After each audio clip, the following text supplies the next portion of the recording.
আৰু অসম পুলিচৰ হাইটটো অলপ কমোৱা কথা আছিল সবে কৈ আছে মই বিবেচনা কৰি লম নমস্কাৰ বন্ধুসকল, এতিয়া তোমালোকে নিশ্চয় গম পালা যে মুখ্যমন্ত্ৰী মহোদয়ে ক'লে যে অসম পুলিচৰ হাইটটো কমোৱাৰ ওপৰত তেওঁ চিন্তা চৰ্চা কৰিছে আৰু হয়তো খুব সোনকালে নটিফিকেশ্যন আহিব।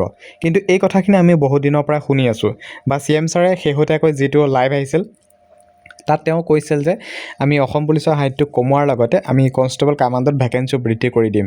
এনেকুৱা ধৰণৰ কথাখিনি তেওঁ সেই লাইভটোতে কৈছিল যে তেনেকুৱা নহয়।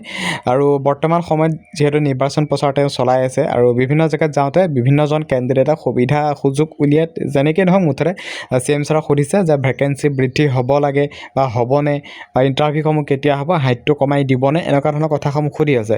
মুখ্যমন্ত্ৰী মহোদয়ৰ পৰা আমি এটাই পজিটিভ ৰিজাল্ট পাইছোঁ, কোনো এজন কেণ্ডিডেটকো নিৰাশ কৰা নাই যে ইণ্টাৰভিউটো নহ'ব, দেৰি হ'ব বা ভেকেঞ্চি বৃদ্ধি নহ'ব, হাইটটো কমাই নিদিওঁ, তেনেকৈ কাকো এতিয়ালৈকে কোৱা নাই।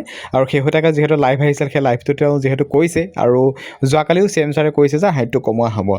এতিয়া তোমালোকে এই কথাখিনি কৈ আছা, শুনি আছা, তোমালোকে দেখি আছা, কথাখিনি তোমালোকে কৈ থকাহে শুনিছা, কিন্তু অফিচিয়েলিভাৱে এতিয়ালৈকে যিহেতু একো আপডেট নাই, সেইকাৰণে বহুত কেণ্ডিডেটৰ চিন্তা হৈ পৰিছে। তোমালোকে কৈছোঁ তোমালোকে চিন্তা একেবাৰে নকৰিবা, কাৰণ এতিয়া যিহেতু ইলেকশ্যনৰ সময়, ইলেকশ্যনৰ ৰিজাল্ট নিদিয়ালৈকে তেতিয়ালৈকে আৰু কোনো ধৰণৰ একো নটিচ নাহে, কাৰণ এতিয়া কোৰ্ট অফ কণ্ডাক্ট লাগি আছে। তোমালোকে জানা অফিচিয়েলিভাৱে একো কামবিলাক নহয় আৰু কিছুদিন পলম হ'ব। কিন্তু এনেকুৱা নহয় যে নিদিলে বুলিয়ে এইকেইদিনত নিদিলে বুলিয়ে যে পিছতে নিদিব, তেনেকুৱা নহয়।